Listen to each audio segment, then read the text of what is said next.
O sa mga hindi busy dyan, tara na at mag-engage. Let's go. Another day, another mukbang. So, today, meron akong dalandan. So, kakainin natin. Galing ako ng palengke kasi namili na ako ng mga gulay. Kung anek-anek, natatakot ako sa darating na bagyo ba. Para may stock na kami sa bahay. At nakita ko to, so nag-crave ako. Kaya, kakain tayo.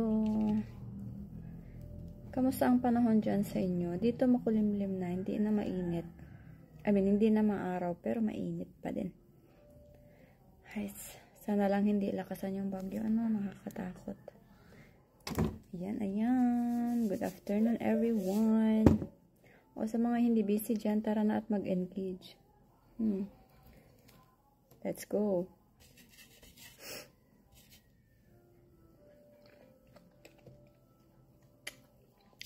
Awan alsam na.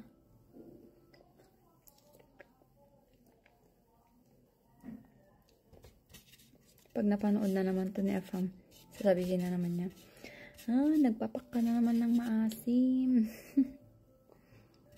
Tulog kasi siya.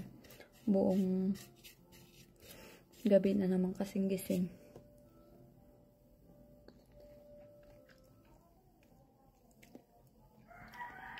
Sarap. Wala na akong magawa. Hindi na ako lalabas today. Hindi na ako mag-walking. Rest day.